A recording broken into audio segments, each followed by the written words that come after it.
Assalamualaikum warahmatullahi wabarakatuh. Alhamdulillahirabbil alamin. Syukur alhamdulillah.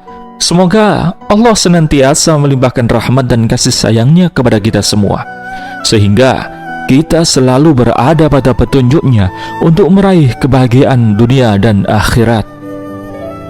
Salawat serta salam mari kita panjatkan kepada junjungan kita Nabi besar Muhammad sallallahu alaihi wasallam. Semoga kita semua memperoleh syafaatnya di hari pembalasan. Allahumma sholli ala Sayyidina Muhammad wa ala ali Sayyidina Muhammad. Saudaraku yang dimuliakan Allah Subhanahu wa ta'ala, kita akan membahas sebuah perkara yang sangat penting. Jadi, mohon simak baik-baik. Semoga Allah melimpahkan kemudahan dalam menangkap setiap ilmu yang Ia berikan. Rabbi shrah li sadri wa yassir li amri wahlul 'uqdatam min lisani yafqahu qawli. Rabbi zidni ilman nafi'ah warzuqni fahma. Amin ya rabbal alamin. Saudaraku yang dicintai Allah Subhanahu wa ta'ala, kita semua tahu dan meyakini bahwa jodoh, rizki, dan mati sudah diatur oleh Allah Subhanahu wa ta'ala. Itu semua sudah ditetapkan oleh Allah. Jadi, begitu manusia lahir di muka bumi ini, ikhtiarnya lah yang menentukan untuk menjemputnya lebih cepat atau lebih lama. Rizki dan jodoh ada di tangan Allah. Saya kira ungkapan ini sudah bosan kita dengar berkali-kali, apalagi buat para jomblo-jomblo yang sudah lama menanti calon istri ataupun calon suami. Mereka-mereka ini sebetulnya tidak butuh nasihat. Diingatkan dengan berbagai tausiah apapun hanya akan bikin mereka tersinggung. Jadi lebih baik kita kasih saja pengertian yang menenangkan dan solusi terbaik biar segera bertemu jodohnya. Saudaraku yang dicintai Allah Subhanahu wa ta'ala, yang merasa masih belum menemukan jodohnya, janganlah putus harapan. Kata-kata ini mudah diucapkan tapi susah dijalani.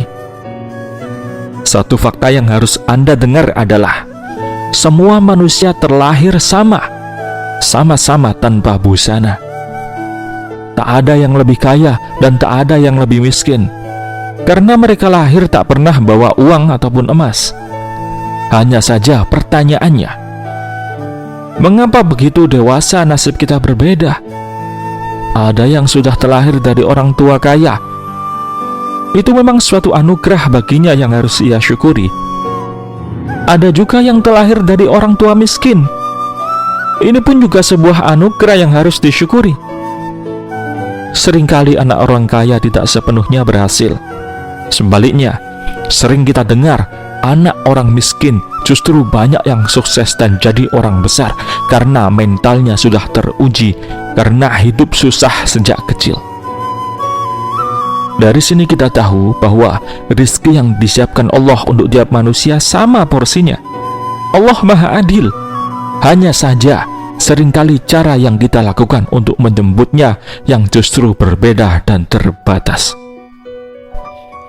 Andaikan ikhtiar kita sangat keras hingga mampu membentuk pribadi kita yang serba bisa, sudah pasti rezeki akan lebih banyak kita dapatkan. Sudah bisa kita jemput dari berbagai arah, dari berbagai kemampuan kita, daripada orang lain yang hanya ikhtiar satu cara saja. Tapi dia yang hanya ikhtiar satu cara saja masih bisa mendapatkan lebih, andai ia menambahkan caranya untuk menjemput rezeki itu. Begitupun orang yang ganteng dan orang yang buruk rupa. Jika Anda salah satu orang yang terlahir tampan, pantas Anda bersyukur. Begitupun Anda yang terlahir buruk rupa, Anda juga pantas bersyukur. Anda tak perlu berkecil hati, karena Allah pasti menempatkan kelebihan dirimu pada hal lain yang pastinya bukan pada fisik yang menarik. Coba Anda temukan, cari-cari kelebihan Anda itu dan maksimalkan hingga hal itu menjadikan diri Anda berhasil, dan tentunya akan jadi sebuah daya tarik atau karisma tersendiri bagi diri Anda. Contoh, jika Anda terlahir punya bakat bermain bulu tangkis, meski fisik tidak rupawan, tapi prestasi bulu tangkis Anda mengagumkan seluruh dunia, sudah pasti banyak yang tertarik padamu. Jadi, karisma atau daya tarik pada diri kita inilah yang harus kita kembangkan. Inilah yang disebut sebuah kecantikan dalam diri manusia atau inner beauty. Selain ikhtiar meningkatkan kecantikan dalam diri kita juga ikhtiar melalui jalur langit. Kita berdoa memohon kepada Allah Subhanahu wa taala agar diri kita menarik di mata Allah, yang tentunya pasti menarik di mana calon jodoh kita. Di video ini kita akan belajar tentang mahabbah atau ilmu pengasihan dalam kitab Mujarrabat.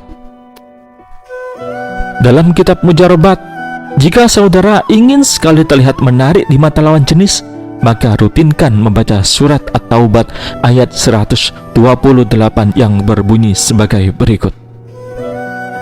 A'udzu billahi minasyaitonir rajim. Bismillahirrahmanirrahim. Laqad ja'akum rasulun min anfusikum azizun 'alaihi ma 'anittum harisun 'alaikum bil mu'minina raufur rahim. Shadaqallahu maulanal azim. Yang artinya, sungguh telah datang kepadamu seorang rasul dari kaummu sendiri. Berat terasa olehnya penderitaanmu, sangat menginginkan keimanan dan keselamatan bagimu. Amat belas kasihan lagi penyayang terhadap orang-orang mukmin. Surat At-Taubah ayat 128. Bacanya cukup sekali saja tiap usai sholat maghrib dan subuh. Insya Allah, aura dan karisma Anda akan lebih terpancar dan tentunya imbangi dengan perilaku positif juga sifat yang baik. Hal ini juga akan menambah energi positif dalam tubuh kita yang menjadikan kita lebih menarik di mata setiap manusia yang memandang. Sekian pembahasan dalam video ini. Wallahu a'lam bishawab. Wassalamualaikum warahmatullahi wabarakatuh.